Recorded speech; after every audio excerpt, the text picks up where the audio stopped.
On a frozen New Year's Eve in New York City, a Korean mafia boss walks into a crowded restaurant with his aging mother.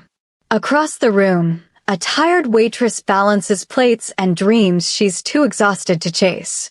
Their worlds should never collide. But when his mother sees something in Pamela that her son refuses to acknowledge, a quiet revolution begins. Just two souls learning that love doesn't break you, it builds you. This is Midnight Promise, a story about finding home in the most unexpected person. Hello, fam. Welcome back to Afro-Korean Heartbeat Stories. Don't forget to like this video and subscribe for more emotional storytelling that will leave you breathless. Tell us where you're watching from, and thank you so much for your support. Mrs. Choi set down her teacup with deliberate precision, the porcelain meeting the wooden table without a sound. Across from her, Hyun-ki scrolled through his phone with the detached efficiency that had become his default expression. The restaurant hummed with New Year's Eve energy, laughter spilling from nearby tables, but their corner remained an island of measured quiet. She had been watching the waitress for the past 20 minutes.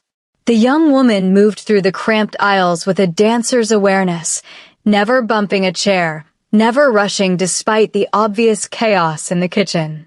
African American, generously curved, with natural hair pulled back in a simple bun that somehow looked elegant rather than hurried. But it wasn't her appearance that caught Mrs. Choi's attention. It was the way she smiled at an elderly couple struggling with chopsticks, taking time to demonstrate the proper grip even as another table flagged her down. The way she placed a complimentary appetizer before a mother with 3 rowdy children, understanding without words that the woman needed 5 minutes of peace. Mrs. Choi recognized grace under pressure. She had spent 40 years as the wife of a man whose business demanded constant vigilance, whose every social interaction carried weight and consequence. She knew performance from authenticity. This waitress was authentic. Hyun-ki, she said in Korean, soft enough that only her son would hear. He looked up, his dark eyes focusing on her with the immediate attention he gave everything. 34 years old and already carrying the world in those shoulders. Too serious. Too alone. Yes, mother. What do you think of our waitress? His gaze flickered toward Pamela, who was pouring water at a neighboring table, then back to his mother. She's efficient. Professional. That's all you see? What else should I see? Mrs. Choi smiled, the small private smile she reserved for moments when her brilliant son revealed his profound blindness. Then I suppose I'll have to look for both of us. Before he could respond, Pamela approached their table with a fresh pot of barley tea. Can I get you anything else? The kitchen's still taking orders for another 30 minutes before we switch to the countdown menu. Please sit for a moment, Mrs. Choi said in English, gesturing to the empty chair. Pamela's eyes widened slightly. Oh, I appreciate that, but I really can't. My manager. Just 1 minute. I'm an old woman, and I've been wanting to talk to you all evening. Mrs. Choi's smile held both warmth and an unmistakable command, the kind that came from decades of navigating rooms where power spoke in whispers. Pamela glanced toward the kitchen, calculated something in her head, then lowered herself to the chair's edge. 1 minute. But if chef starts yelling, I'm running. Fair enough. Mrs. Choi leaned forward conspiratorially. Tell me, what's your name? Pamela. Pamela King. A strong name. How long have you worked here? Almost 2 years. Pamela's posture remained alert, ready to spring up at any moment, but her voice carried genuine friendliness. It's a good restaurant. The owners treat us well. And do you enjoy it? The work. Pamela hesitated, and in that hesitation, Mrs. Choi saw layers. I enjoy meeting people, making them feel welcome. There's something satisfying about being part of someone's good memory, you know? Like tonight, everyone's celebrating, and I get to be a small piece of that. But, Mrs. Choi prompted. Pamela laughed, a sound like wind chimes. But nothing. It's a good job. You're diplomatic. That's wise.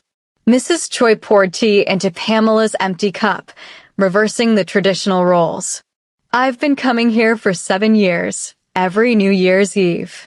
My late husband chose this restaurant because the owner was from his hometown in Korea. After he passed, my son continued the tradition. She glanced at Hyun-ki, who had set down his phone and was watching this interaction with undisguised wariness. He's dutiful, my Hyun-ki. Perhaps too dutiful. Tradition is important, Pamela said carefully, accepting the tea with both hands in a gesture Mrs. Choi noted with approval. My grandmother always said that remembering where we come from keeps us grounded when the world gets crazy. Your grandmother sounds wise. She was. Raised 7 kids on a teacher's salary in Atlanta. Used to say love and discipline were 2 sides of the same coin. Pamela's expression softened with memory. She passed 3 years ago. I think about her every day. The best ones stay with us, Mrs. Choi said quietly. My husband has been gone 5 years, but I still set his favorite tea out sometimes.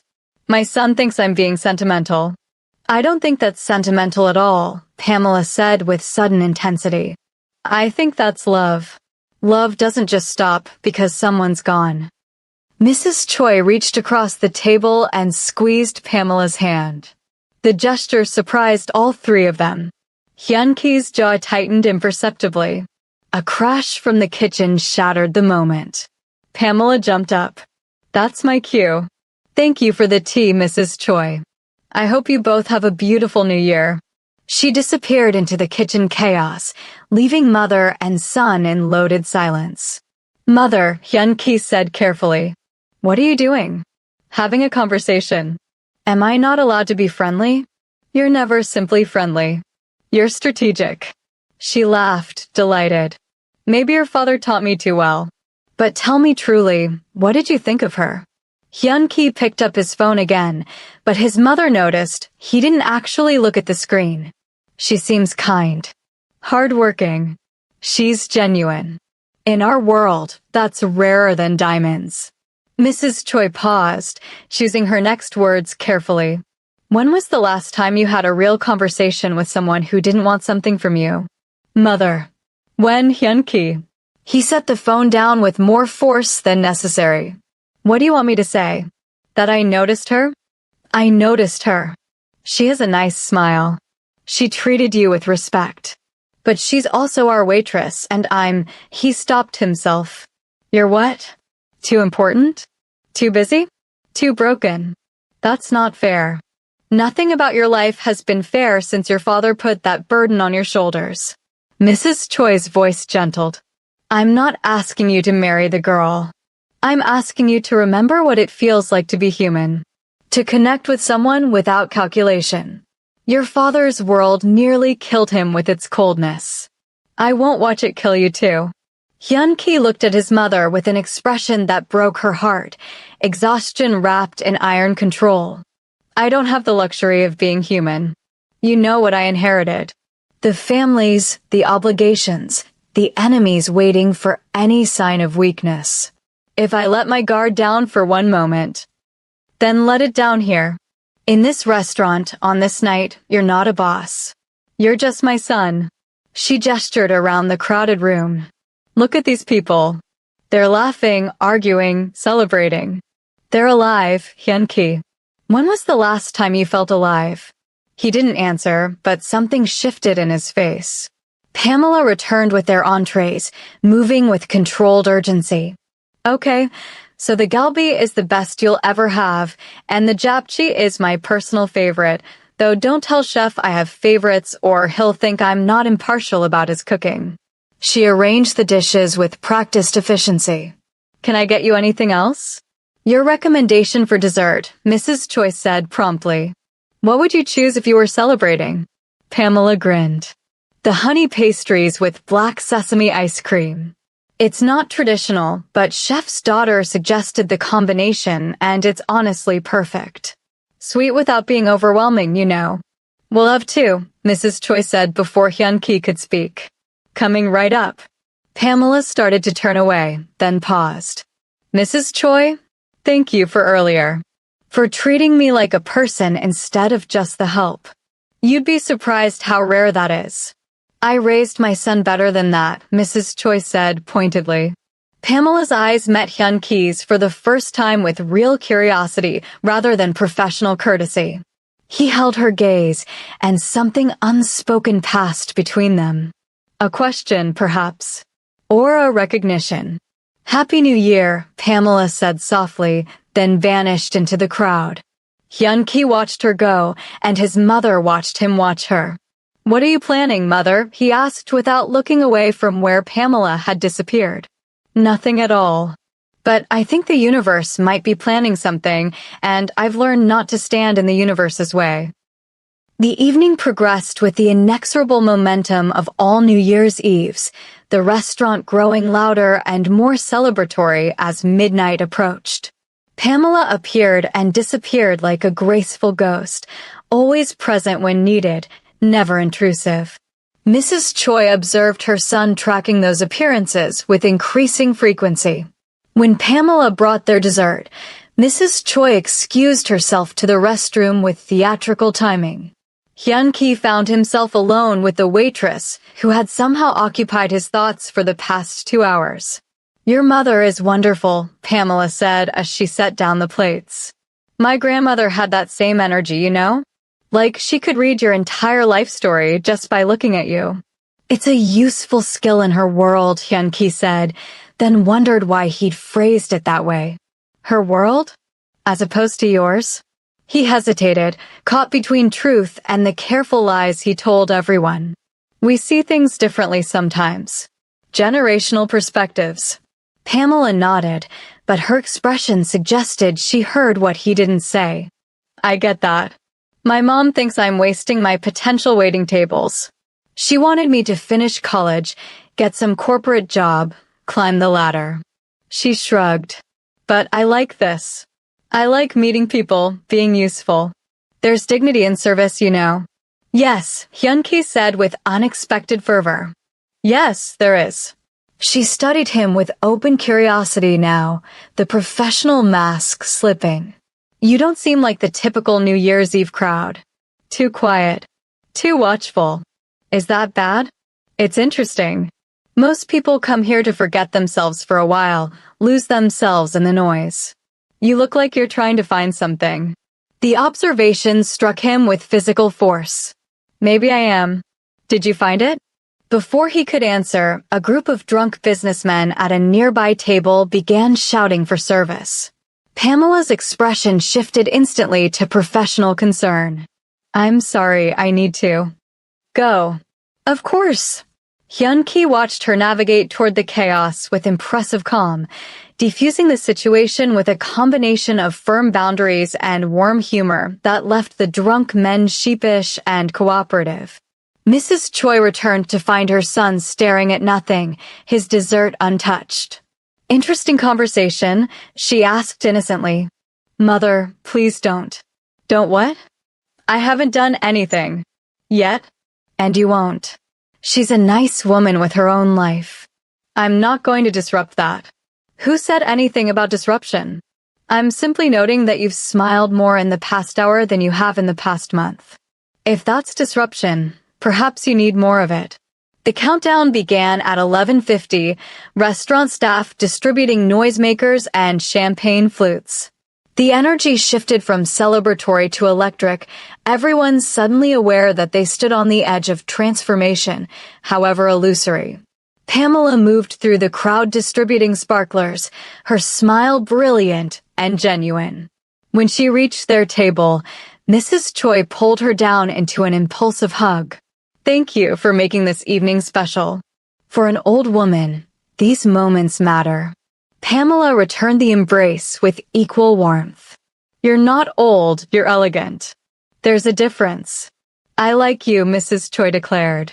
Hyun-ki, don't you like her? Mother, he said in Korean, mortified. But Pamela just laughed. I don't speak Korean, but I definitely recognize a mom being embarrassing. Mine does the same thing. All mothers have the same job, Mrs. Choi said conspirationally. Embarrassing our children into being human. The countdown reached 30 seconds. The restaurant vibrated with anticipation. Pamela handed them each a sparkler and a lighter. Make a wish at midnight. Chef says it's tradition. What will you wish for? Mrs. Choi asked. Pamela considered the question seriously. Honestly, I think I'll wish for the courage to want more. I've been playing it safe for a long time. Maybe this year I'll take some risks. That sounds like a very good wish, Mrs. Choi said meaningfully. The final countdown began. 10, 9, 8. The crowd roared each number. Pamela lit their sparklers, then her own. 7, 6, 5. Hyun-ki found himself standing without conscious decision. 4, 3, 2. Pamela's eyes met his across the golden shower of sparks. 1. The restaurant exploded in noise and light and joy. Strangers kissed strangers.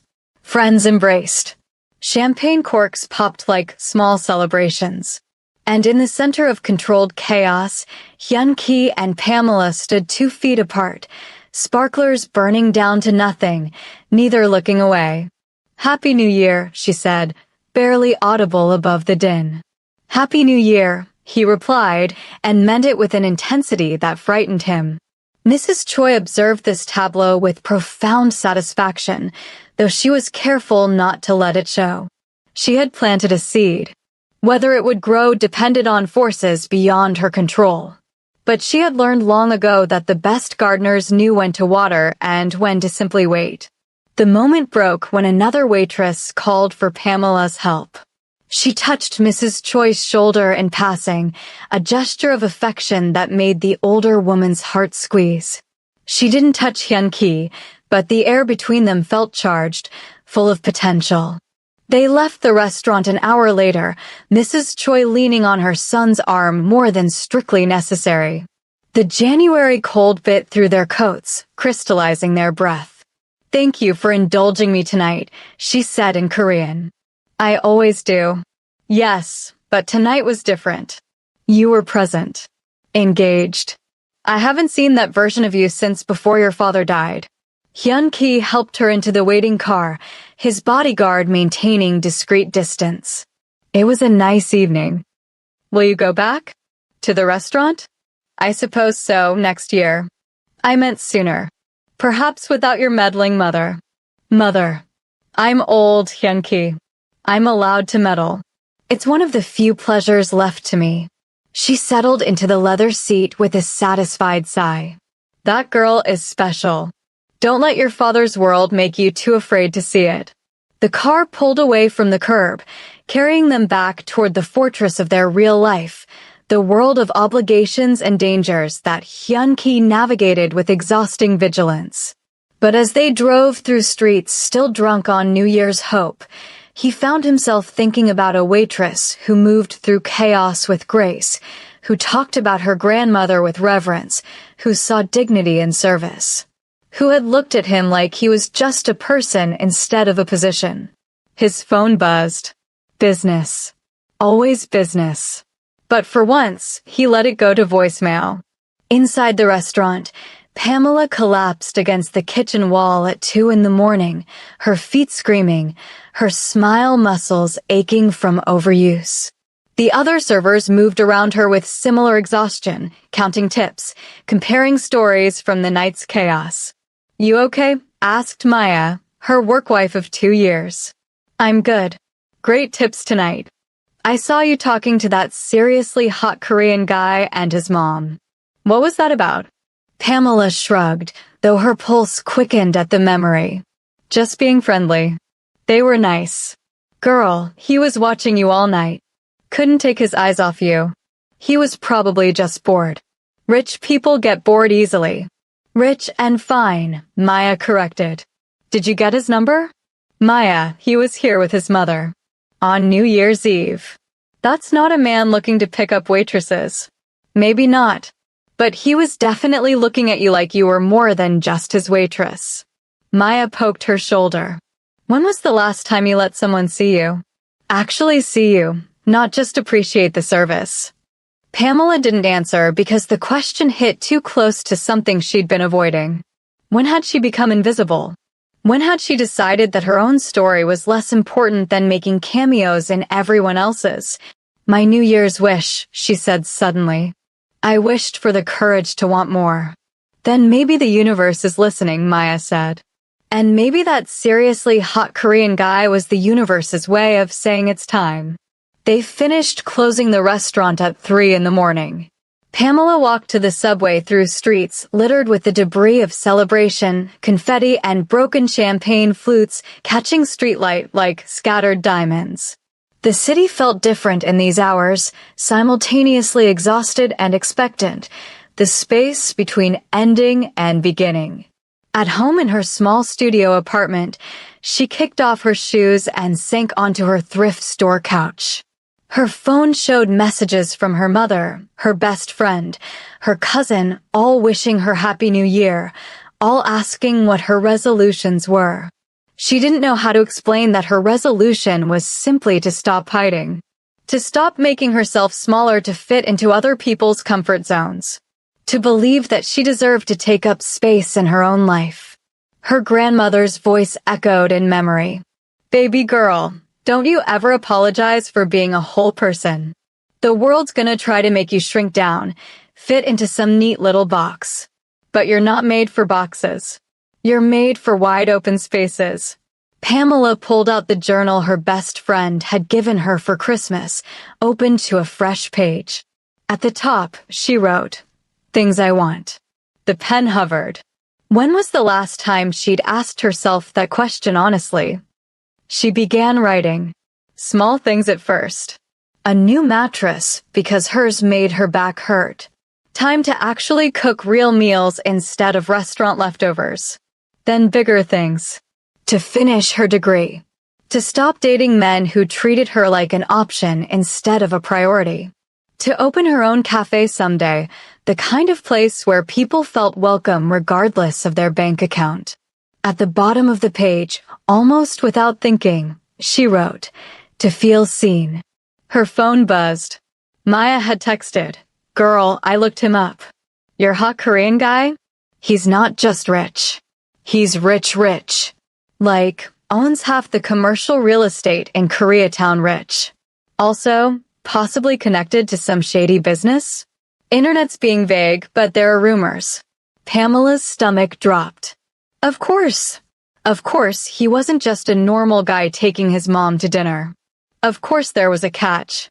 She typed back, then good thing it was just a nice conversation and nothing more. But she didn't delete her journal entry. And she didn't stop wondering what it meant that she'd wished for courage, and the universe had sent her a man whose eyes held both loneliness and danger in equal measure. 5 days passed before Hyun-ki returned to the restaurant, this time alone, at 2 p.m. when the lunch rush had died and the dinner prep hadn't yet begun. The hostess recognized him immediately, her posture straightening with unconscious deference. Mr. Choi, welcome back. Your usual table. He hadn't known he had a usual table. Actually, I'm looking for someone. A waitress who works here. Pamela. The hostess's eyes widened slightly. Pamela usually works dinner service. She won't be in until 5. I see. Thank you. He turned to leave, feeling foolish. But she sometimes comes in early to prep, the hostess added quickly. I could check the kitchen? Please. She disappeared, leaving Hyun-ki standing in the empty dining room, second-guessing everything. What was he doing? What did he possibly think would come from this? His life didn't allow for spontaneity, for following impulses sparked by a stranger's smile on New Year's Eve. But his mother's words haunted him. When was the last time you felt alive? Pamela emerged from the kitchen in jeans and a simple sweater, her hair loose around her shoulders. She stopped when she saw him, surprise flickering across her features before settling into cautious curiosity. Mr. Choi, is something wrong? Did we overcharge your card or something? No, nothing like that. He realized he hadn't actually planned what to say. I wanted to thank you for making New Year's Eve pleasant for my mother. She enjoyed meeting you. That's kind of you to come all the way back just to say that. Pamela's tone was friendly but guarded, the professional mask back in place. Actually, I was hoping we could talk. Do you have a few minutes? She glanced toward the kitchen, calculating. I'm technically here early to do side work, but I guess I could take a break. Wanna sit? They settled at a corner booth, far from the hostess's interested gaze. Afternoon light streamed through the windows, gentler than the harsh evening lighting he'd seen her in before. She looked younger in it and more guarded. Look, Pamela said after an uncomfortable silence. If this is about what I think it's about, I should probably be straight with you. I'm not interested in being anyone's secret or their rebellion or their walk on the wild side. I've been that girl before, and I'm too old for it now. Hyun-ki blinked. I wasn't. Because I looked you up, she continued, her voice calm but firm. You're not just some guy who takes his mom to dinner. You're someone important, someone with connections and power, and probably a very specific kind of life that doesn't include African American waitresses except in very particular contexts. And I respect that, I do, but I'm not interested in being anyone's exception or their guilty pleasure. Is that what you think I want? He felt stung, though he couldn't entirely blame her for the assumption. I don't know what you want, Mr. Choi. That's why I'm asking directly. He looked at her, really looked at her, and saw both vulnerability and steel. She had been hurt before. She had learned to protect herself. He recognized the armor because he wore his own version every day. I don't know what I want either, he admitted. But my mother said something on New Year's Eve that I haven't been able to stop thinking about. She asked me when was the last time I felt human. And I realized I couldn't remember. I operate, I function, I fulfill obligations. But feeling? Actually connecting with another person without calculation or strategy. It's been years. And you think I can fix that? Pamela's expression softened slightly, but remained skeptical. No. But talking to you that night reminded me that I used to be different. Before my father died, before I inherited his responsibilities, I used to believe that life could be more than just surviving it. He met her eyes. You asked if I found what I was looking for. I think maybe I found the reminder that I should still be looking. Pamela was quiet for a long moment, studying his face. That's either the most honest thing anyone said to me in years, or the most sophisticated pickup line ever. It's honest. I promise you that. Okay, so what now? What exactly are you proposing here? Coffee. Conversation. Getting to know another human being without any expectations beyond that. If you're interested. And if you're not, I'll leave and never make you uncomfortable again. Coffee, she repeated. Just coffee. Or tea. You seem like someone who might appreciate good tea. A smile tugged at her lips. I'm definitely a tea person. Coffee makes me jittery. There's a place in Koreatown that serves traditional Korean tea. Very quiet, very low-key.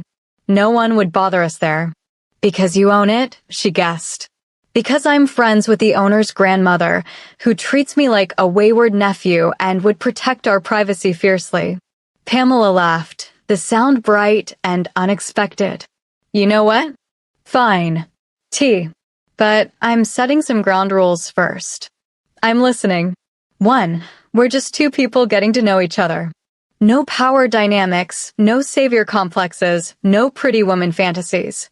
I'm not looking to be rescued, and I'm not interested in rescuing anyone else. Agreed. 2. We're honest with each other. I don't do games. If something bothers you, you say it. If this stops working for you, you tell me directly. I can do that. 3. We move at my pace. If that's too slow for you, I understand, but I'm not rushing into anything just because someone powerful decides they're interested in me. That's more than fair, Hyun-ki said quietly. Can I add a rule? Go ahead. If my world ever starts to feel dangerous or uncomfortable for you, you tell me immediately. I won't lie to you. There are aspects of my life that are complicated. But your safety and peace of mind come first. Pamela studied him carefully. Your world. That's an interesting way to phrase it. Maya said there were rumors online about your business. Shady stuff. My father's legacy is complicated. I'm working to make it less so, but that takes time. I understand if that's a deal breaker. Is any of it illegal? Not anymore. But the transition from what was to what I'm trying to build isn't always clean. She appreciated his honesty even as it unsettled her. I'm going to need to think about that. Of course. But I'm still willing to try the tea thing. See how it goes. Tomorrow? 2 o'clock. Make it Wednesday. I have the day off. Wednesday at 2. He stood, then hesitated. Thank you, Pamela, for not just dismissing this. Me. Thank you for being honest. That's rarer than you might think. After he left, Pamela sat in the booth for another 10 minutes, her mind spinning. Maya appeared from wherever she'd been obviously eavesdropping. Girl, what just happened? I think I just agreed to have tea with someone way outside my league. Your league? Pamela King, you're amazing. Don't you ever let anyone make you feel like you're not good enough, including yourself. It's not about being good enough. It's about being smart. Getting involved with someone like him? That's a complication I don't need. Maybe Maya allowed. Or maybe it's exactly the kind of risk you said you wanted to take. Didn't you wish for courage? I'm starting to regret that wish. Too late. The universe already heard you. Wednesday arrived wrapped in gray January cold, the kind of weather that made staying in bed feel like a moral victory.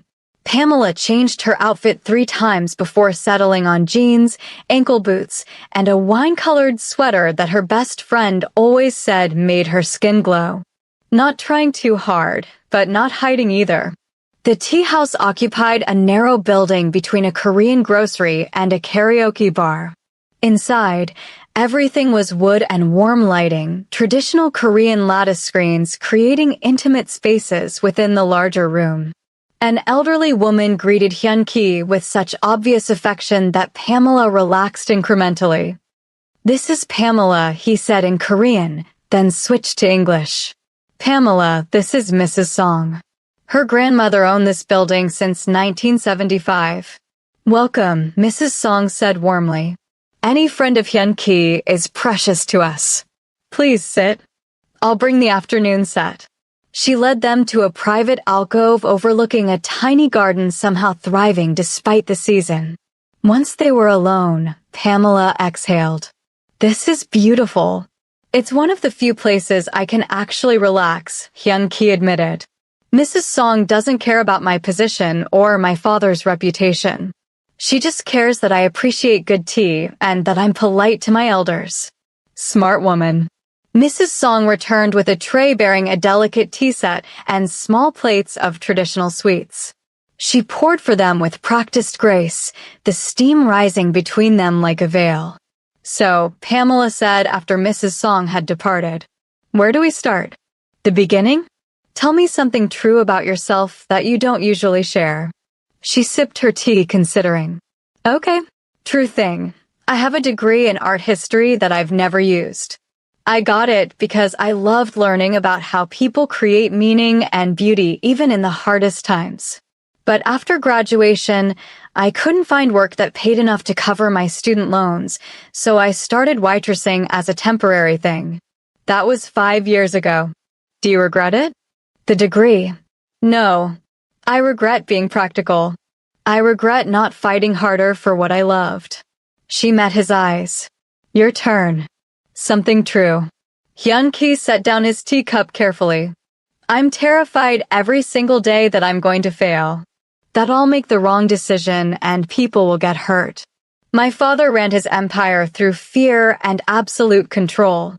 I'm trying to build something different, but I don't always know how. And I can't show weakness or uncertainty because the moment I do, someone will try to take everything. The vulnerability in his voice made her chest ache. That sounds exhausting. It is. But it's also my responsibility. My father's choices created this situation. I have to deal with the consequences. Do you resent him for it? Sometimes. Mostly I just miss him. He wasn't always the man he became.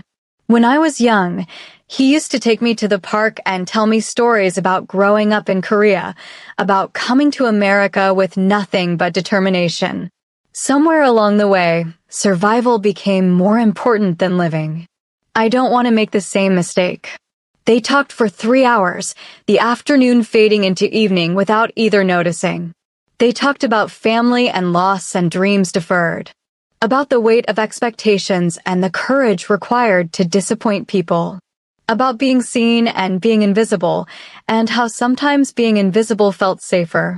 My grandmother used to say that love was an action, not a feeling, Pamela shared.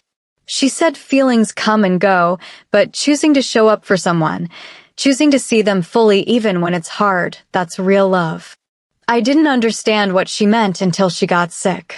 Watching my mom take care of her day after day, even when it was exhausting and heartbreaking, that was love. Your grandmother sounds like she was remarkable. She was. She saw people, you know? Really saw them. Like your mom did with me on New Year's. That's a gift. My mother has been pushing me to live more fully since my father died. She's terrified I'll disappear into duty the way he did. Is that why you came back to the restaurant? Because she pushed you. She planted the seed. But I came back because I wanted to. Because for the first time in years, I wanted something that wasn't about obligation or strategy. I wanted to talk to you again. The honesty of it hung between them, delicate and dangerous. I'm scared, Pamela admitted. Your world is so different from mine. I don't know how to navigate it. Then don't. Just be yourself. That's all I'm asking for. Is it? Because eventually, if this continues, I'll have to meet people from your life. People who won't understand why you're spending time with a waitress. People who'll have opinions about who's good enough for you. I don't care about their opinions. But I do, she said quietly. I care because I've been judged my entire life for not fitting into neat categories. Too black for the white spaces, too educated for the working class spaces, too working class for the educated spaces. I'm tired of being someone's controversial choice. Hyun Ki reached across the table, stopping just short of touching her hand. You're not controversial. You're extraordinary. And anyone who can't see that isn't worth your concern. That's easy for you to say. You have power. You can afford not to care what people think. My entire life is about what people think. Every decision I make is calculated to maintain balance, keep peace, project strength. But with you, I don't want to calculate. I just want to be. Pamela looked at his hand, so close to hers, representing a choice she wasn't sure she was ready to make. But she'd wished for courage, hadn't she? She closed the distance, her fingers brushing his. The contact sent electricity through both of them, the simple touch somehow more intimate than anything either had experienced in years. Okay, she said softly. We try this. But slow, remember? And honest. Slow and honest, he agreed. I can do that. They left the tea house as evening settled over the city, the streetlights casting golden pools on the sidewalk. Can I walk you home? Hyun Ki asked. Pamela hesitated. My apartment is in Washington Heights. That's pretty far from here. I don't mind. You'd mind if you saw it. It's a 5th floor walk up, and the building's definitely not up to your standards. Pamela. He said her name like it meant something. I grew up in a 1-bedroom apartment above a dry cleaner with my parents and grandmother. My father didn't have money when we arrived in America. He built everything from nothing. I remember what struggling looks like. She studied his face, looking for condescension and finding only sincerity. Okay, but fair warning, my neighbor plays salsa music at volumes that violate multiple city ordinances, and the elevator's been broken since October. They took the subway together, an experience that clearly unsettled Hyun-Ki's bodyguard, who materialized from nowhere and maintained careful distance in the next car. Pamela noticed, but didn't comment. This was his world, and she was beginning to understand that constant vigilance was the price of his position. On the train, packed with evening commuters, they stood close enough that she could smell his cologne, something subtle and expensive that reminded her of cedar and rain. A drunk man stumbled against her, and Hyun-Ki's hand moved instinctively to steady her, protective without being possessive. "Thank you," she murmured. "Always." The simplicity of that word felt like a promise. They emerged at her stop into a neighborhood alive with its own rhythm, bodegas still open, children playing despite the cold, music competing from different apartments in a cultural symphony that some might call chaos, but Pamela called home. "It's different up here," Hyun-Ki observed. Different good or different bad? Different real. Koreatown can feel sterile sometimes, everyone performing their role. This feels lived in. They climbed the 5 flights, Pamela pretending she wasn't winded while Hyun-Ki showed no signs of exertion.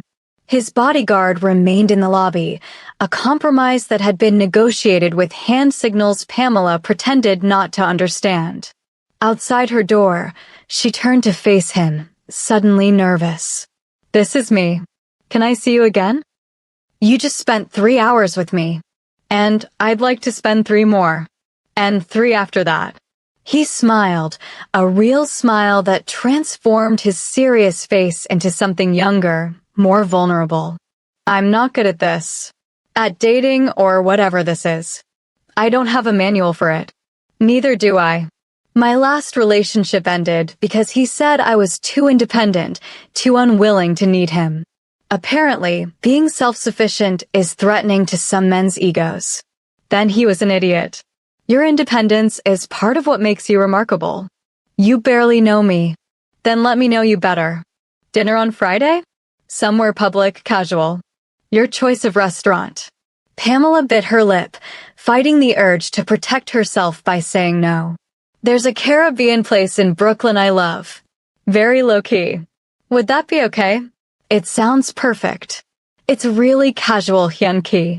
Like plastic chairs and paper plates casual. Your bodyguard will hate it.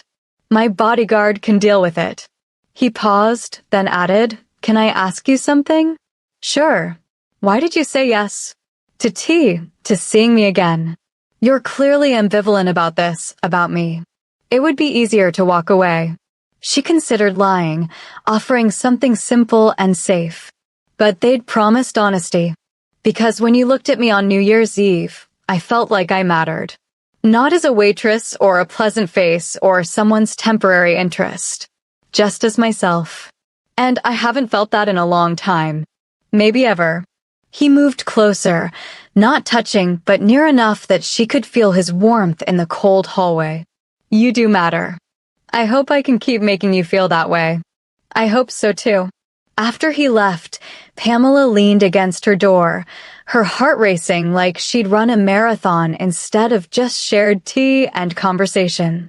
Her phone buzzed immediately, Maya, demanding details. "It was nice," she typed back. "Nice?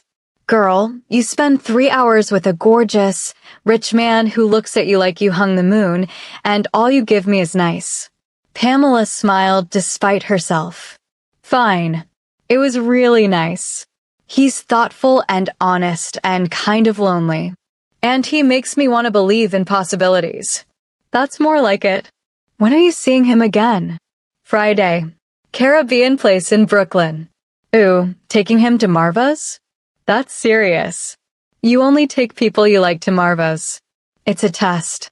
If he can handle Marva's interrogation and the goat curry, he might be worth keeping around." "Smart woman. Now get some sleep. You look like you need to process." Pamela did need to process, but sleep felt impossible. Instead, she opened her journal and wrote, "Today I took a risk. I don't know where it leads, but for the first time in years, I'm excited to find out." The next 2 days passed in a strange, suspended reality where Pamela found herself simultaneously excited and terrified about Friday. She caught herself smiling at work for no reason, then immediately second-guessing everything. What was she doing? What did she really know about this man except that he made her feel seen and his mother was lovely and somewhere in his world there were shadows she didn't understand? Maya watched her internal struggle with knowing amusement. You're overthinking. I'm thinking exactly the right amount. This is complicated. Everything worth having is complicated. Simple is boring. Simple is settling. Simple is also safe. And when has safe ever made you happy? Pamela couldn't answer that because Maya was right. Every time she'd chosen safe, she'd ended up feeling half alive, going through motions without meaning. Thursday evening, her mother called. Baby, how are you? I haven't heard from you since New Year's. I'm good, Mama. Working, living. The usual. You sound different. Lighter. Something happened? Pamela hesitated.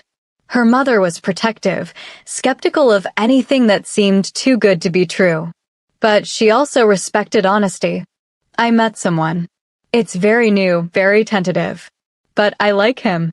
Tell me about him. He's Korean, 34, takes care of his mother.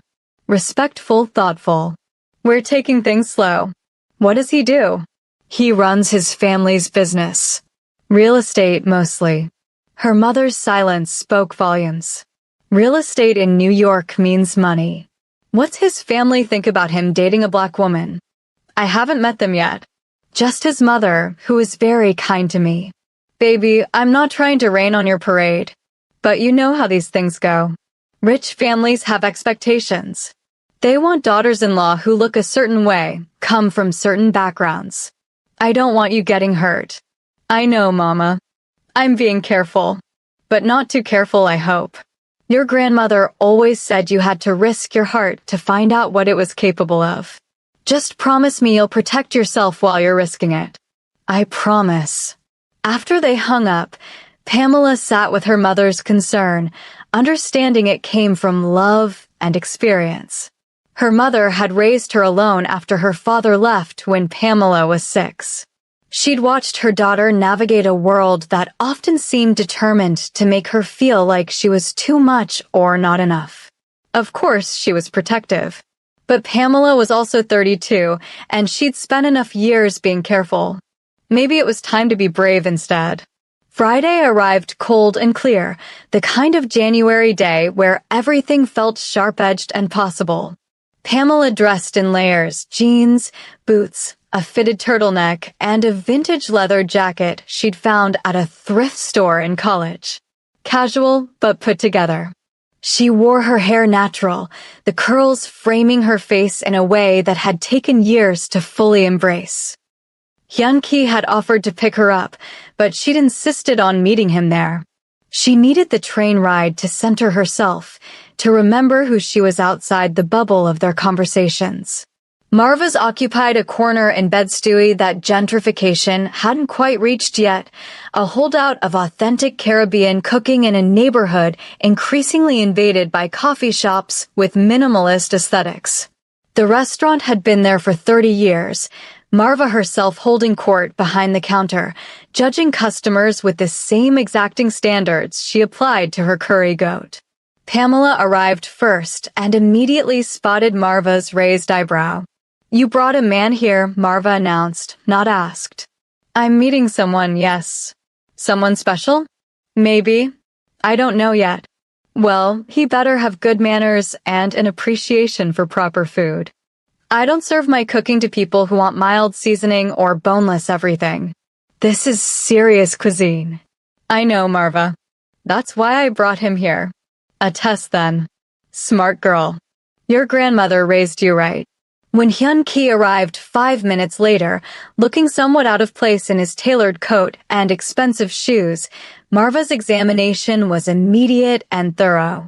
His bodyguard had stayed outside after a brief, tense negotiation that Pamela had watched through the window. You must be the maybe special someone, Marva said, her Trinidadian accent making it sound both welcoming and challenging. I hope to be, Hyun-ki replied with unexpected charm. Pamela's been telling me your curry goat is legendary. It is. But legendary food requires legendary appetite. You squeamish about bones or spice? My grandmother fed me Korean hot peppers before I could walk. I can handle spice. Marva's expression softened fractionally. We'll see. Sit. I'll bring you what you need. They settled at a corner table, plastic chairs and checkered tablecloth exactly as Pamela had promised. Hyun-ki looked around with genuine interest, taking in the framed photographs of Trinidad, the hand-painted menu board, the tight-knit family atmosphere. This is wonderful, he said. You haven't tried the food yet. I'm not talking about the food. I'm talking about the feeling. This place has soul.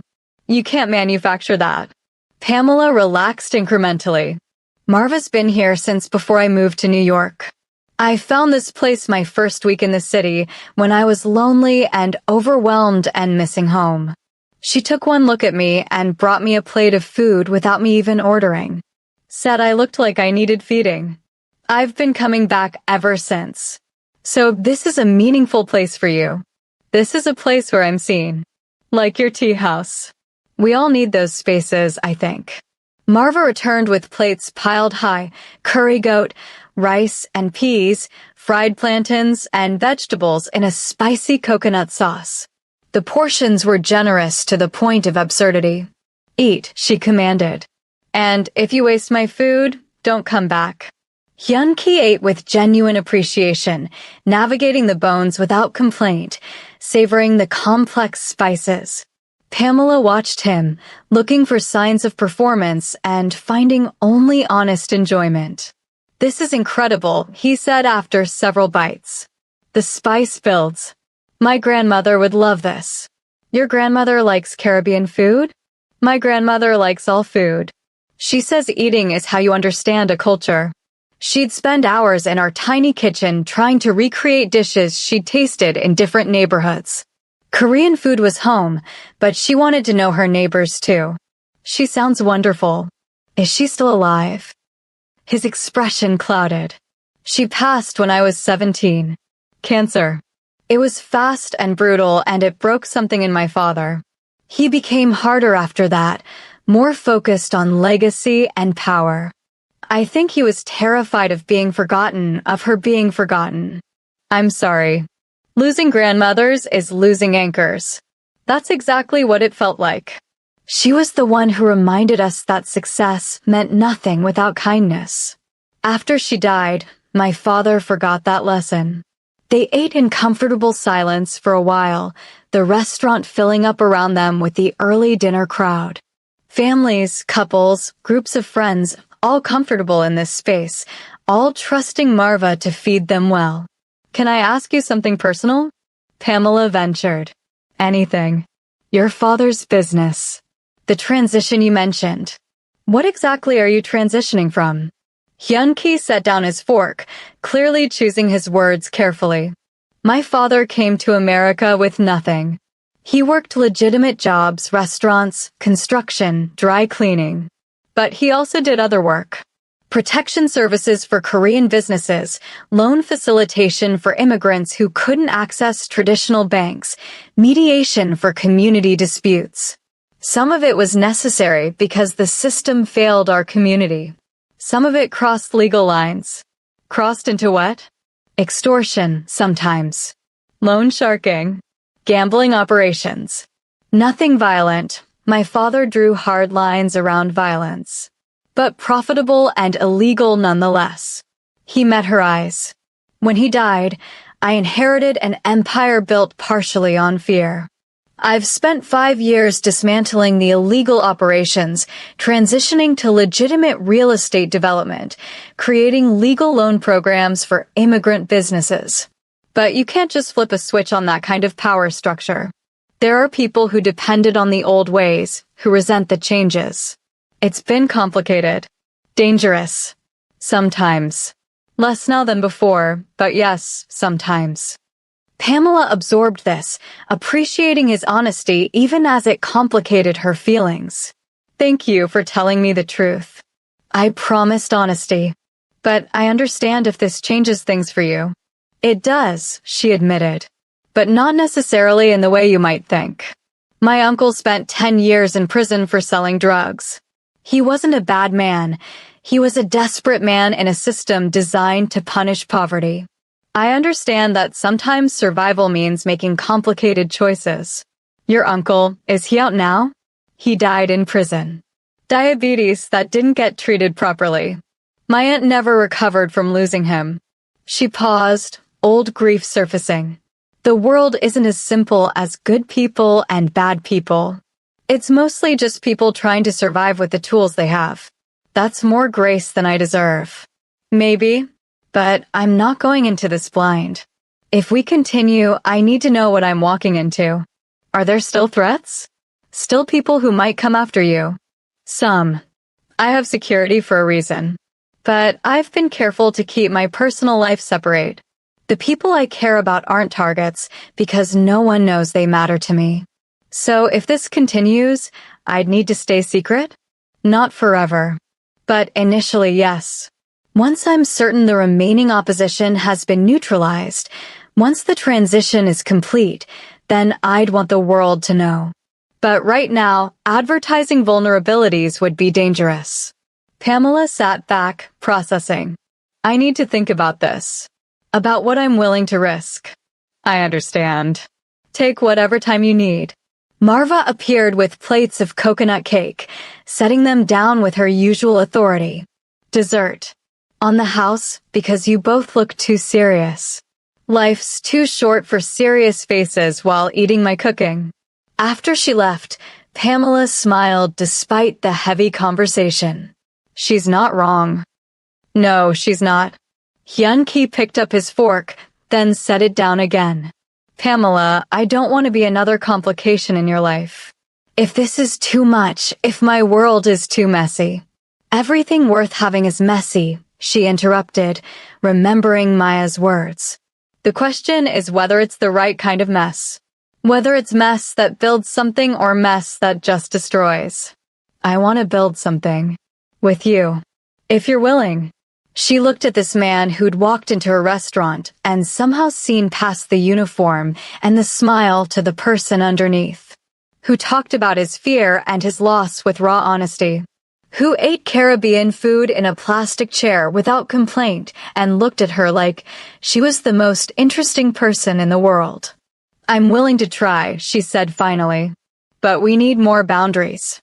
More clarity about what this is and where it could go. Tell me what you need. I need to meet your mother properly. Not as your waitress, but as someone you're seeing. If she has concerns about me, I need to know. She'll love you. She already does. I need to know what being with you would actually look like. Not just these isolated dates in neutral spaces. What would it mean to be part of your life? It would mean being at family gatherings and business dinners eventually. Meeting people from my world who will judge and gossip and test you. It would mean dealing with my mother's loving interference and my security's constant presence. It would mean navigating cultural differences and probably facing racism from people in my community who think I should marry Korean. And you're okay with that? With the pushback. I'm exhausted by living for other people's approval. You make me feel like myself. That's worth fighting for. Pamela took a bite of her coconut cake, the sweetness cutting through the heaviness of the conversation. Okay, next step, I meet your mother properly. And you think about whether you're really ready for this, for me, for all the complications that come with being with someone who doesn't fit neatly into your world. I've already thought about it. Every day since New Year's Eve. Think about it some more. Because I'm not a fantasy or a rebellion. I'm a whole person with my own complications and dreams and baggage. And I won't be anyone's secret shame or their social experiment. You could never be either of those things. They finished their meal, the conversation shifting to lighter topics, favorite movies, childhood memories, books that had changed them. The ease between them returned, natural as breathing. Outside the restaurant, the winter night had turned sharp and clear, stars somehow visible despite the city's light pollution. Hyun-ki's bodyguard materialized like a well-dressed shadow. "Can I take you home?" Hyun-ki asked. "I'd like that." In the car, a modest sedan rather than the conspicuous luxury vehicle she'd expected, they sat close enough that their hands brushed on the seat between them. Neither moved away. "When can I see you again?" he asked as they pulled up to her building. "Tuesday. I'm off. But this time, I want to see your world. Where you live, how you spend your time. No more neutral territory. You want to see my apartment? I want to see you in your natural habitat. If we're doing this, I need to understand all of you, not just the version you show me in tea houses and restaurants. Tuesday then. I'll send a car for you. I can take the subway. Pamela." He turned to face her fully. "I have security for real reasons. Please, let me pick you up. It's not about control. It's about keeping you safe." The sincerity in his voice made her relent. "Okay, but don't send anything too flashy. I don't need my neighbors thinking I'm selling drugs to afford a Mercedes." He smiled. "A subtle car. I promise." Before she could overthink it, she leaned across the space between them and kissed his cheek. "Thank you for dinner. For honesty. For being patient with my caution. Thank you for giving me a chance." She climbed out of the car and didn't look back until she reached her building's entrance. When she turned, he was still there, watching to make sure she got inside safely. Upstairs, Maya was waiting in her apartment. Pamela had given her a key years ago for emergencies, which Maya interpreted broadly. So, Maya demanded before Pamela had even closed the door. "So it's complicated and real and scary, and I think I might actually be doing this." "Doing what?" "Taking a real risk. Letting someone in. Believing that maybe I deserve something more than just surviving." Maya hugged her fiercely. "About damn time. Your grandmother would be proud." That night, Pamela didn't write in her journal. Instead, she lay in bed thinking about courage and risk, about the difference between being careful and being afraid.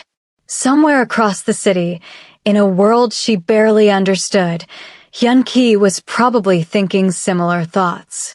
The universe had heard her wish. Now she had to be brave enough to see where it led. If you're enjoying this story of slow burn romance and emotional risk, please like this video and leave a comment telling me what you think about Pamela and Hyun-ki's journey. And don't forget to subscribe so you don't miss what happens when Pamela enters Hyun-ki's world. Trust me, you'll want to see how this unfolds. Tuesday arrived with unexpected snow, the kind of gentle. Flurries that made New York look softer, almost magical. Pamela changed her outfit 4 times before settling on black slacks, a cream sweater, and her good coat, the one she usually saved for job interviews and special occasions. The car that arrived was indeed subtle, a dark blue sedan that wouldn't attract attention. The driver was professional and kind, asking about her music preferences for the ride. She appreciated Hyun-ki's attention to these small details, the way he tried to make her comfortable even in unfamiliar territory. They drove to a building in Koreatown that looked unremarkable from the outside, but once they passed through security, multiple layers of it, she noted everything changed. The penthouse elevator required a key. The hallway on the top floor held only 2 doors. Hyun-ki opened his door before she could knock, as if he'd been waiting. "Welcome," he said, and she heard nervousness in his voice that matched her own. The apartment was spacious, but not ostentatious, decorated with clean lines and careful attention to both Korean and modern aesthetics. What struck her most was that it felt lived in, books stacked on tables, a throw blanket draped over the couch, photographs on shelves showing younger versions of Hyun-ki with his parents and grandmother. "This is beautiful," she said honestly. "It's too big for one person. But my mother insists I need space for when she visits, and for eventual." He stopped himself. For eventual what? She's hoping for grandchildren someday. She's not subtle about it. Pamela laughed. My mother's the same. Every phone call somehow circles back to, when are you going to settle down and give me grandbabies? Mothers, he said with affection. He gave her a tour, the kitchen where he admitted he rarely cooked, the office where stacks of paperwork suggested the weight of his responsibilities, the guest room his mother claimed whenever she stayed. His own bedroom he left closed, respecting boundaries she appreciated. The living room windows offered a spectacular view of the city, the snow making everything look like a snow globe. This is where I think, he said, standing beside her at the window. Early mornings before the world needs me, late nights when I can't sleep. I stand here and try to remember why all of this matters. And do you? Remember? Sometimes. My father built this empire to prove he belonged in America, to show that immigrants could be powerful. But power without purpose is just noise. I'm still figuring out what my purpose is. Maybe it's building something better than what you inherited. Maybe it's being the bridge between your father's world and something new. He looked at her with such intensity that she felt exposed. How do you do that? Do what? See the hope in things. The possibility. I've spent so long focused on problems and threats that I forgot there could be another way of looking at things. That's not seeing hope. That's just refusing to let fear make all my decisions. His mother arrived an hour later, sweeping in with the authority of someone who'd long ago stopped caring what anyone thought of her. She carried bags of groceries and purpose. Pamela. She embraced her like they were already family. I'm so happy to see you again. Hyun-ki told me you were coming. I thought we could cook together, get to know each other properly. I'd love that, Pamela said, meaning it. In the kitchen, Mrs. Choi moved with practiced efficiency, pulling out ingredients for japchae and kimchi stew. She handed Pamela vegetables to chop and began asking questions that seemed casual, but were clearly reconnaissance. So you grew up in Atlanta? Yes, ma'am. Until I was 18, then I came here for college. And your family? Are they supportive of you? Very. My mother worries, but she wants me to be happy. She raised me alone after my father left, so she's protective. Mrs. Choi nodded approvingly. Single mothers are strong. They have to be. And your grandmother? Hyun-ki mentioned she influenced you greatly. She did. She taught me that kindness wasn't weakness, that you could be soft and still be strong. She died 3 years ago, and I still miss her every day. The good ones stay with us. Mrs. Choi's hands stilled over the vegetables. My mother-in-law was like that. She kept my husband human when the world tried to make him hard. After she died, he changed.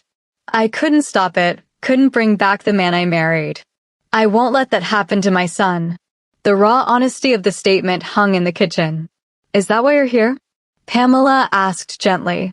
To make sure I'm good for him? I'm here because I saw something on New Year's Eve. I saw my son remember how to feel. And I saw you, a young woman who treats people with dignity regardless of who they are. That's rare. That's precious. She met Pamela's eyes. But yes, I need to know your intentions. Are you curious about a rich man's world? Looking for security? Or do you see my son as a person worth knowing? I see him as someone who's lonely and trying hard and deserves to be seen as more than his position. I see someone who makes me want to be braver. And I'm here because I'm tired of playing it safe, of making myself smaller to fit into other people's comfort zones. Good answer. Mrs. Choi resumed chopping. But know this, dating my son means entering a difficult world. There will be people who judge you for your race, your background, your profession. Some will be cruel. Some will assume you're after money. Can you handle that? I've been handling judgment my whole life. Being a Black woman in America means developing thick skin early. The question is whether Hyun-ki can handle the racism he'll face for being with me. Whether he's ready to disappoint people who expect him to marry a nice Korean girl from the right family. Mrs. Choi smiled broadly. I like you even more now. You're right to worry about that. My son has spent his life meeting expectations. Choosing his own path won't be easy for him, which is why I need to know he's really choosing, not just rebelling or trying something different.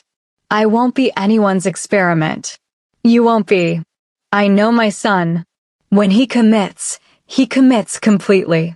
The question is whether he'll let himself commit to something his father wouldn't have approved of. Hyun-ki appeared in the doorway, clearly aware they'd been talking about him. My father wouldn't have approved of a lot of things I do now. At some point, I had to decide whether I was living his life or mine. And which are you living? His mother challenged. I'm trying to live mine. It's harder than it sounds. They cooked together, the kitchen filling with familiar smells and easy conversation. Mrs. Choi told stories about Hyun-ki's childhood, the time he'd tried to run away from home at age 6 and made it exactly 3 blocks before getting hungry, the way he'd insisted on wearing a suit to kindergarten because he wanted to be professional. He was always serious, she said fondly. Even as a baby. My husband used to joke that Hyun-ki was born 40 years old. Someone had to be responsible, Hyun-ki protested, but he was smiling. Over dinner, the conversation deepened. Mrs. Choi asked Pamela about her dreams, her art history degree, her plans for the future. I want to open a cafe someday, Pamela admitted. Not fancy, just a place where people feel welcome. Where someone having a rough day can get good coffee and real conversation. Where art is on the walls and there are books to borrow and it feels like community. That's a beautiful dream, Mrs. Choi said. What's stopping you? Money mostly. Startup costs are significant and I don't have savings. I've been paying off student loans and just surviving. If money weren't an obstacle, then fear, probably. Fear of failing. Fear of being responsible for something that big. Fear of admitting I want more than what I have. Fear is reasonable, but it's also often a liar. Mrs. Choi reached across the table and took Pamela's hand. My husband was terrified when he started his first business. But he did it anyway because staying safe felt like dying slowly. After dinner, Mrs. Choi announced she was leaving, despite Hyun-ki's protests that it was late. I have a car, I have a driver, and you two need time without an old woman chaperoning. She hugged Pamela warmly. Come to my house for tea soon. I want to show you photos of Hyun-ki as a chubby baby. He hates when I do this, which makes it even more fun. After she left, Hyun-ki and Pamela sat on the couch, the city lights creating patterns on the floor. Your mother is formidable, Pamela said. She's protective. But she likes you. If she didn't, you'd know. She asked me about my intentions. Like we're in a period drama. And what are your intentions? He asked, turning to face her. Honestly? I don't know yet. I'm attracted to you. I like talking to you. I think you're lonely in ways I understand. But I'm also scared. Your world is so different from mine, and I don't know if I can navigate it without losing myself. I don't want you to lose yourself. I want you to be exactly who you are. That's easy to say now. But what happens when your business associates meet me? When your community starts gossiping? When people make assumptions about why we're together? Then we face it together. And anyone who can't respect you doesn't deserve access to my life. That's a big promise. I know, but I mean it. He reached for her hand, his touch tentative. Pamela, I haven't felt this way about anyone in years. Maybe ever. You make me remember that life can be more than duty and obligation. That's not small. She looked at their joined hands, his olive-toned skin against her darker brown, thinking about all the ways the world would judge this simple gesture. But in his apartment, in this moment, it felt right. Okay, she said softly. We keep going. But promise me something. Anything. Promise me you'll tell me if this gets too hard. If choosing me means sacrificing things that matter to you. I need to know you won't resent me later for complicating your life. I promise. And you promise me the same thing. If my world becomes toxic for you, if it's costing you too much, tell me. Your peace matters more than my comfort." They sat in silence, the unspoken understanding between them settling like snow outside the windows. This thing between them was fragile and new, but it was also undeniably real. Around midnight, Hyunki's driver took Pamela home. She spent the ride thinking about Mrs. Choi's stories, the warmth of the kitchen, the way Hyunki looked at her like she was essential. Maya was asleep on her couch again, clearly having let herself into wait for details. Pamela covered her with a blanket and went to bed with a full heart and a quiet sense of hope. The following weeks unfolded in a careful dance of growing closer while respecting boundaries. They saw each other twice a week, sometimes for meals, sometimes just for walks through neighborhoods neither had explored. Hyunki came to her world, eating at diners in Washington Heights, meeting Maya and gradually relaxing into the casual warmth of her community. Pamela ventured further into his world, attending a business dinner where she smiled through patronizing questions and Hyunki's hand on her back was the only thing keeping her grounded. They talked about everything: family expectations and the weight of legacy, race and the different ways it shaped their experiences, fear and courage and the thin line between them. Their conversations had depth that neither had found elsewhere, the kind of intimacy that came from genuine curiosity and mutual respect.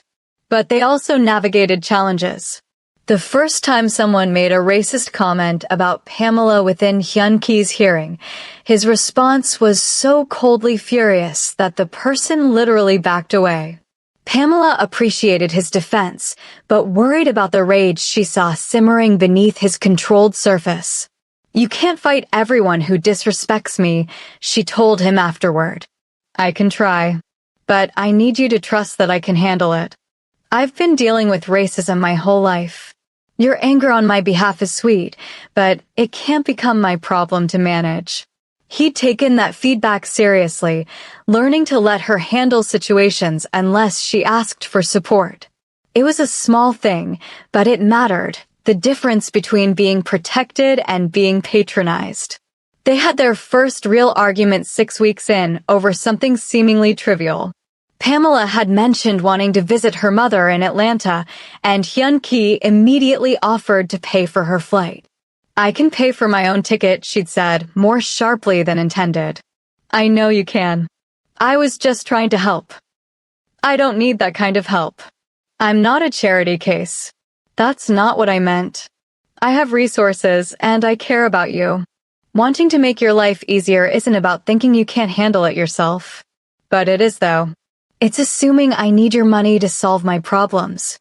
I've been taking care of myself for a long time, Hyunki. I don't need rescuing."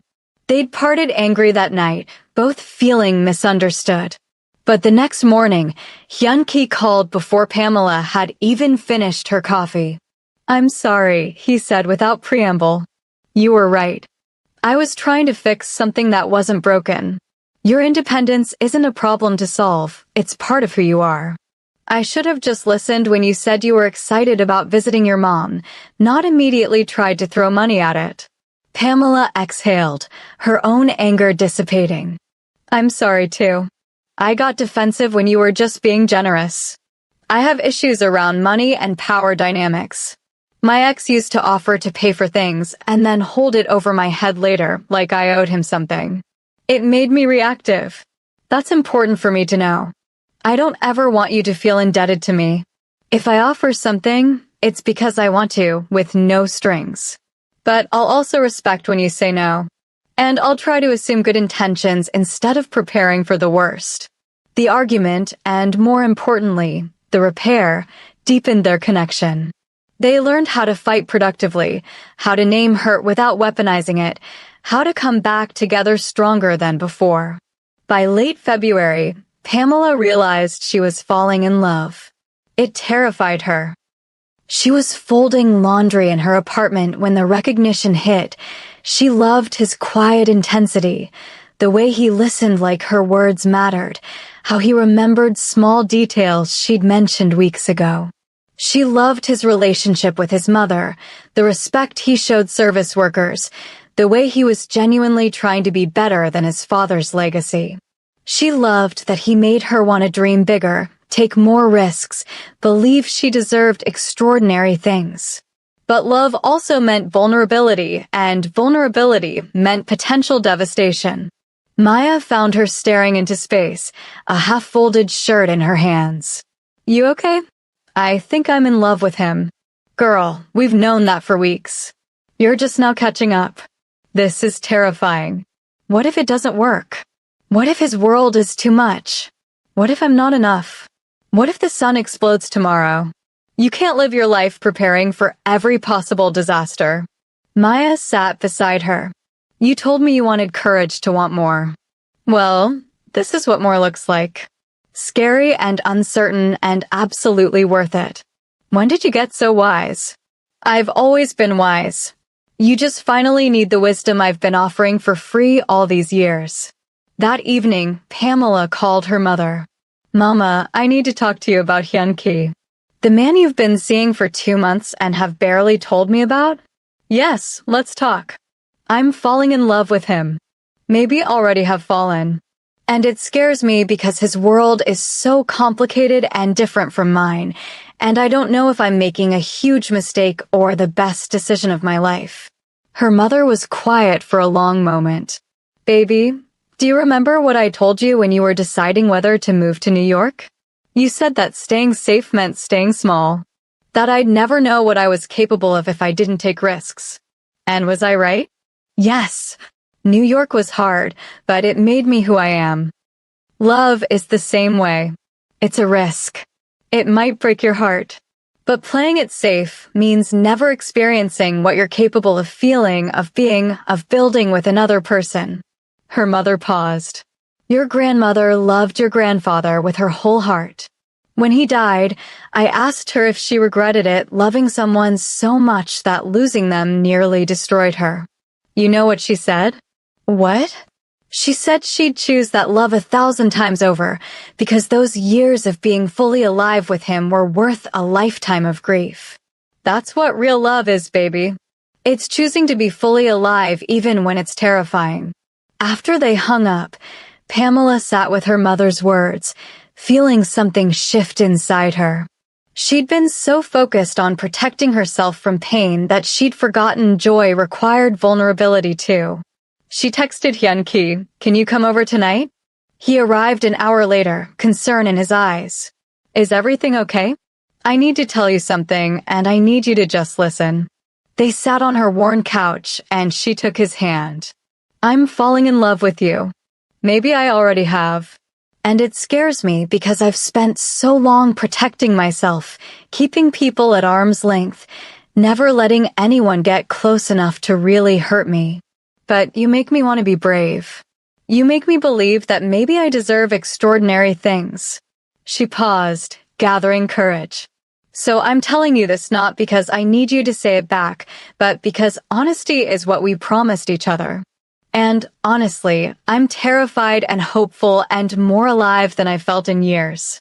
Hyun-ki's expression transformed, surprise melting into something that looked like relief and joy and vulnerability all mixed together. "I've been in love with you since that first New Year's Eve," he said quietly. "Since I watched you move through that chaotic restaurant with such grace, treating everyone with dignity. Since my mother saw something in you that made her believe I could be happy again. Since you looked at me like I was just a person, not a position or a problem. You could have told me. I was terrified. You kept talking about taking things slow, and I didn't want to pressure you or scare you away. But Pamela, you're the first thing I think about in the morning and the last thing before I sleep. You've made me remember what it feels like to want a future that isn't just obligation. You've made me want to build something real." She kissed him then, a kiss that held weeks of restraint and uncertainty finally released. It was tender and urgent and full of promise, the kind of kiss that felt like a beginning. When they pulled apart, both were breathless. "So what now?" she asked. "Now we stop being careful. Now we actually try. Really try. He cupped her face gently. I want you to meet my family, not just my mother, but my cousins, my business partners, the people who matter in my life. I want them to know you're important to me. That's a big step. I'm ready for it. Are you? Pamela thought about her grandmother's wisdom, her mother's encouragement, Maya's unwavering support. She thought about the wish she'd made on New Year's Eve for courage to want more. The universe had answered, and now she had to be brave enough to accept what it offered. Yes, I'm ready. They spent the night talking about the future, what it might look like, what they hoped for, what scared them. Hyun-ki admitted he wanted to eventually propose, to build a life together. Pamela shared her cafe dream in more detail, and he listened with the kind of attention that made her feel heard. They didn't solve everything, didn't eliminate all obstacles, but they committed to facing them together. The next month brought integration into each other's lives in deeper ways. Pamela met Hyun-ki's extended family at a gathering that was simultaneously welcoming and overwhelming. His cousins were curious and mostly kind, though she caught whispers and sidelong glances that reminded her she was breaking unspoken rules about who belonged in this world. His mother's presence helped, her clear approval providing a shield against more overt disapproval. One of Hyun-ki's business partners, an older man named Mr. Park, cornered Pamela at the dessert table. So you're the one who's caught our Hyun-ki's attention, he said in accented English. I suppose I am. Unusual choice for him. His father would have expected someone more traditional. Pamela met his gaze directly. Unusual can be good. Sometimes tradition is just another word for limitation. Mr. Park studied her, then smiled. Perhaps you're right. Hyun-ki has always been too bound by his father's expectations. Maybe you'll help him break free. He paused. But understand that many people are invested in who he becomes. His choices affect more than just himself. I understand that. But he deserves to make his own choices, not just inherit everyone else's expectations. Spoken like someone who's never had to balance duty and desire. It wasn't said unkindly, but the weight of it settled over Pamela nonetheless. After the party, she felt exhausted in ways that went beyond physical tiredness. Hyun-ki drove her home, sensing her mood. That was a lot, he said. Your world is intense. Everyone's watching, judging, calculating. It's like being on stage constantly. I'm sorry. I know it's not easy. I'm not saying I can't handle it. I'm just acknowledging that it costs something. Emotional energy, sense of self, the ability to just be without performing. If it costs too much. Stop. I'm not backing out. I'm just being honest about the challenge. That's what we promised, remember?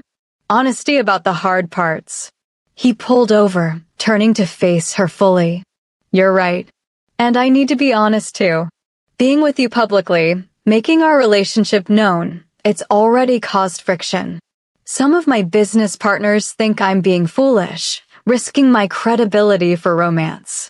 There's been talk about whether I'm fit to lead if I can't even manage my personal life according to community standards. And what do you say to that? I say that their approval isn't worth losing you. That I'd rather build something authentic than maintain something hollow. But I'd be lying if I said it didn't affect me, didn't make me question myself sometimes. I appreciate that honesty. It helps to know I'm not the only one struggling with this. They sat in the car for another hour, talking through fears and frustrations, slowly learning how to navigate a relationship that existed in the space between two very different worlds. Spring arrived slowly in New York, winter reluctant to release its grip. But by early April, the city began to thaw, and with it came new possibilities. Hyun-ki surprised Pamela by asking her to come look at a space with him, a corner location in a neighborhood halfway between Koreatown and Washington Heights. What are we looking at? She asked as they stood before a vacant storefront with large windows and good bones. A potential cafe location. I've been researching your dream, looking at what it would take to make it real. This space is available, reasonably priced, and in a neighborhood that could use exactly what you described, a welcoming place for community. Pamela stared at the space, emotion tightening her throat. Hyun-ki, I can't afford this. I know, but I can invest in it. Not as charity, but as a genuine business investment. You'd own 51%, maintain creative control, and final say on all decisions. I'd be a silent partner providing capital and business expertise. You'd pay me back from profits over time. Why would you do this? Because I believe in you. Because your dream is beautiful and deserves to exist. Because I want to support you the way you've supported me. He turned to face her. I know you're wary of accepting help from me, but this isn't about rescue. It's about partnership. About betting on something we both believe in. She looked at the space, imagining it filled with light and art and comfortable chairs. Imagining regulars who knew her name, conversations that mattered, a place that felt like home. I need to think about it. I need to make sure I'm saying yes for the right reasons, not just because it's offered. Take all the time you need, but know that I mean this. I've watched you make everyone else's spaces better. You deserve your own space to shape. That evening, Pamela called her mother, Maya, and her best friend from college, convening an impromptu phone conference to think through the offer. This is huge, Maya said. This is your dream being handed to you. But is it really my dream if someone else makes it possible? Or does that make it his dream that he's letting me play in? That's not fair, her best friend interjected. Having a partner with resources doesn't diminish your dream. It just means you have support most people don't get. The question is whether you trust his intentions and whether you're comfortable with the strings that might be attached. He says there are no strings. Do you believe him? Her mother asked. Pamela thought about the past 3 months, Hyun-ki's consistency, his respect for her boundaries, the way he'd worked to understand her concerns instead of dismissing them. She thought about how he listened, how he'd changed behaviors when she explained they hurt her, how he'd opened his life to her even when it was uncomfortable. Yes, she said finally. I believe him. Then the question isn't whether to accept help, her mother said. It's whether you're ready to build something big. Whether you're ready to step into the version of yourself who owns a business and takes up space and refuses to play small. That's the scary part. What if I fail? What if you don't? Maya countered. What if you're amazing at this? What if you create exactly the kind of space the city needs? After the call ended, Pamela sat with her journal and wrote a list of fears and a list of hopes. The hopes outweighed the fears, but only barely. At the bottom of the page, she wrote her grandmother's words, "You're not made for boxes. You're made for wide open spaces." She texted Hyun-ki, I want to do this. But I need a lawyer to review the partnership agreement, and I need a year to plan and save some capital of my own. I won't go into this with nothing but your money. I need skin in the game too. He responded immediately, that's more than fair. I'll have my attorney draw up terms for your lawyer to review. And I think waiting to properly plan is wise. Good things are worth doing right. The next year unfolded in a careful balance of deepening relationship and professional preparation. Pamela worked with a small business consultant that Hyun-ki's mother recommended, taking night classes in business management and accounting. She saved every spare dollar, determined to contribute meaningful capital to her dream. Hyun-ki supported without pushing, offering advice when asked, but respecting her need to figure things out herself. Their relationship weathered more challenges. There was the family wedding where a drunk relative made racist comments loud enough for everyone to hear, and Hyun-ki's immediate defense created a rift that took months to repair.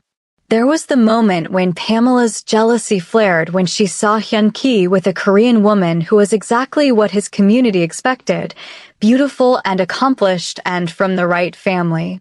There was the argument about whether Pamela should quit her waitressing job before the cafe opened, Hyun-ki worrying about her exhaustion while Pamela insisted she needed the income and the structure. But they learned to fight and repair, to name hurt without weaponizing it, to choose each other even when it was hard. They built something real in the space between their different worlds. Mrs. Choi became one of Pamela's fiercest supporters, treating her like a daughter and openly discussing her hopes that they would marry soon. "I'm not getting younger," she'd say. "I want to see my son happy and settled before I'm too old to enjoy grandchildren." "Mother, you're 65 and healthier than most 40-year-olds, Hyun-ki would protest, but his eyes would meet Pamela's with shared understanding that his mother's interference came from love. By the following New Year's Eve, exactly 1 year after they'd met, Pamela and Hyun-ki returned to the restaurant where it had all begun. The owner had reserved their original table, touched by the romance of their story. "A year ago, I walked into this restaurant feeling half alive," Hyun-ki said over dinner. "I was functioning but not living, surviving but not thriving. You changed that. You reminded me what it felt like to hope." "A year ago, I was hiding," Pamela replied. "Playing small, settling for less, convincing myself that safe was good enough. You challenged that. You made me believe I deserved more." As midnight approached, the restaurant filled with the same celebratory chaos as the year before. But this time, when the countdown began, Hyun-ki reached into his pocket and pulled out a small box. "I know we haven't talked about this specifically," he said over the noise. "But I need you to know that you're not temporary for me. You're not an experiment or a phase. You're the person I want to build a life with." Pamela's heart raced as he opened the box to reveal a ring simple, elegant, with a stone that caught the light like captured starfire. "I'm not asking you to answer now," he continued, "but I'm asking if you'd consider becoming my wife. If you'd consider building this cafe and this life and this future together. Not despite our differences, but because of them. Because we make each other better." The countdown reached 10 seconds. Around them, strangers prepared to kiss and cheer. But in their corner of the crowded restaurant, time seemed suspended. "Yes," Pamela said as the countdown hit 5. "Yes, I'll consider it. Actually, I don't need to consider it. Just yes." He slipped the ring on her finger as the restaurant erupted in celebration, and they kissed as midnight struck, sealing a promise that had been building since that first New Year's Eve when a lonely man and a tired waitress had seen each other truly. Around them, their worlds continued, complicated and messy and full of challenges they'd still have to navigate. But they'd built something strong enough to weather storms, something rooted in honesty and respect, and the courage to choose love over fear. Mrs. Choi, who'd been waiting at a nearby table with barely contained excitement, rushed over to embrace them both. "Finally. I thought I'd die before seeing my son happy. Mother, you literally just saw us last week." "Yes, but now I can see you happy and engaged. It's completely different." She squeezed Pamela's hand. "Welcome to the family, officially. Though you've been family since the moment I met you." The rest of the evening blurred into joy and celebration. The restaurant staff brought out complimentary champagne when word spread about the engagement. Strangers toasted them, caught up in the romance of it all. Pamela felt suspended in a moment so perfect it seemed impossible, like surely something would go wrong because life didn't actually give you fairy tale endings. But as she looked at Hyun-ki, at his mother's delighted face, at the ring on her finger that represented not just love, but genuine partnership and respect, she let herself believe that maybe some stories did get happy endings. Not perfect ones, they'd still face prejudice and cultural clashes, and the daily work of choosing each other. But happy ones nonetheless. They left the restaurant after 2 in the morning, the city quiet in the way it only gets in the space between celebration and hangover. Snow had started falling again, thick flakes that made everything look new. "I love you," Hyun-ki said as they stood on the sidewalk, neither ready to end the night. I love you too. Even though you're going to make me deal with your mother's wedding planning opinions. She's going to have so many opinions. I'm counting on it. I always wanted a mother-in-law who actually liked me. They walked through the snowy streets, hand in hand, talking about nothing and everything.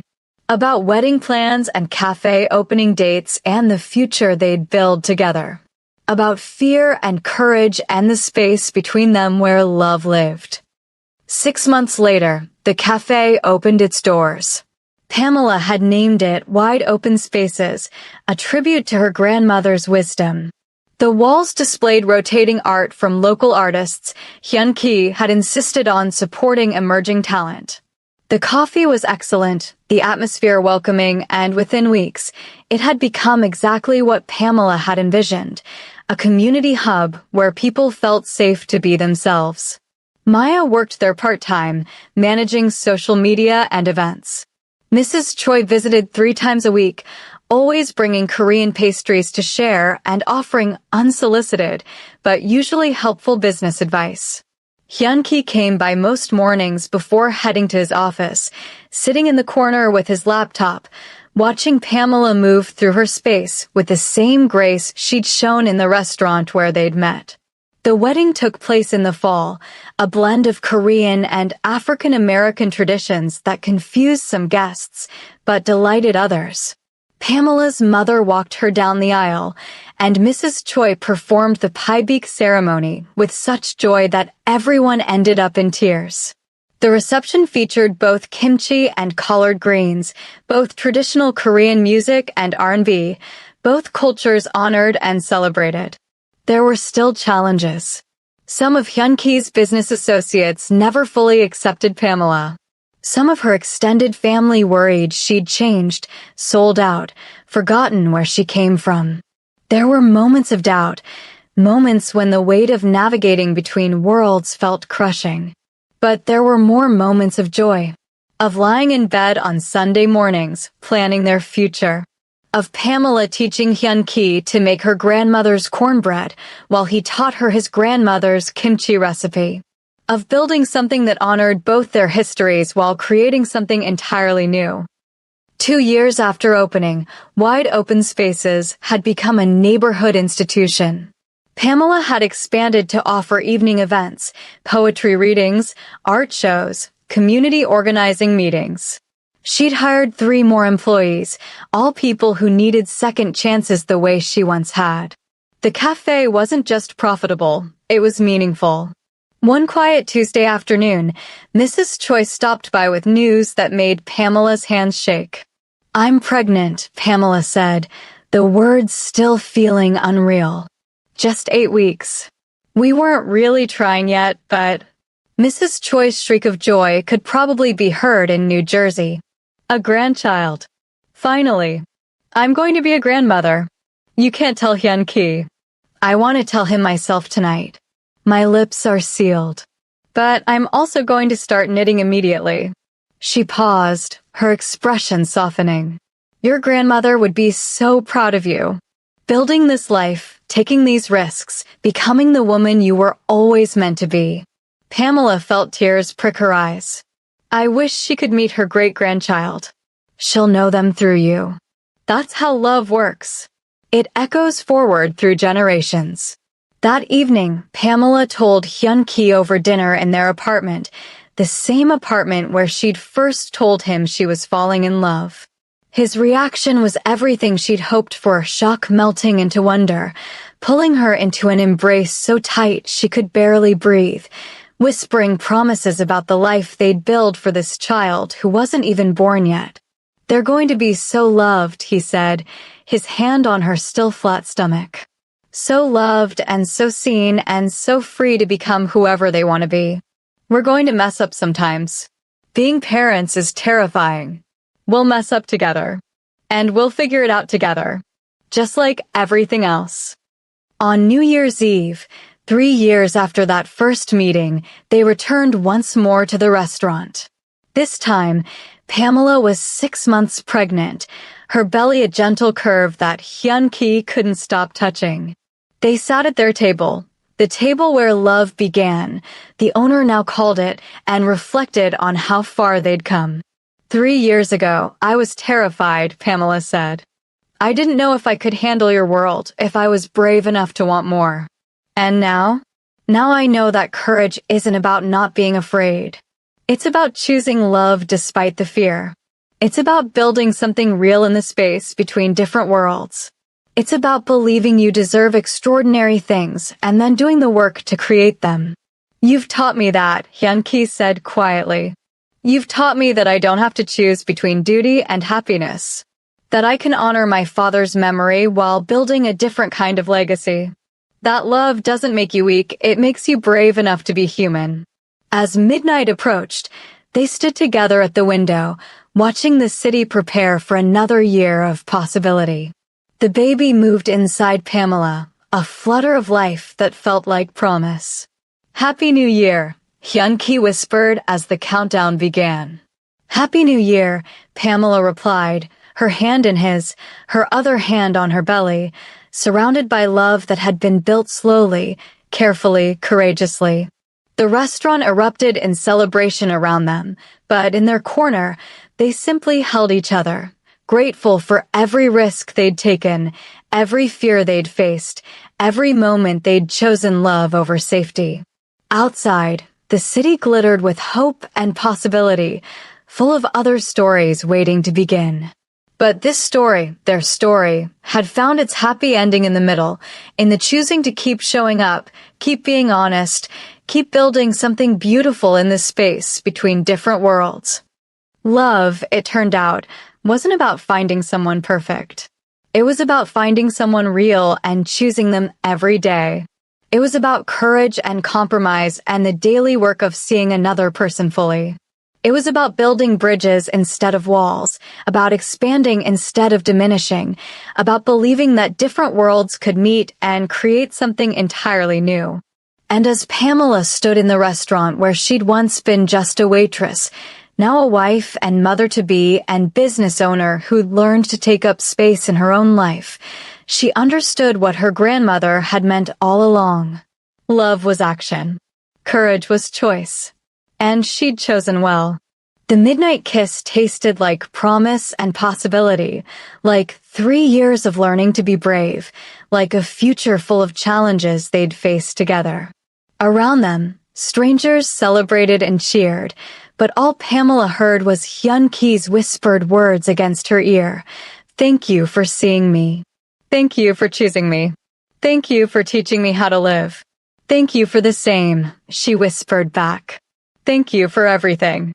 And in that moment, surrounded by celebration and love and the baby growing inside her, Pamela King understood that she'd kept her New Year's wish from 3 years ago. She'd found the courage to want more. And more had found her in return. If this story of slow burn romance, cultural bridges, and finding courage to build extraordinary love moved you, please like this video and subscribe to our channel. Share your thoughts in the comments below. Have you ever taken a risk on love that scared you? Have you ever had to navigate between different worlds for someone you cared about? Your stories matter, and I'd love to hear them. Hit that notification bell so you don't miss our next emotional journey. Until next time, remember, you're not made for boxes. You're made for wide open spaces.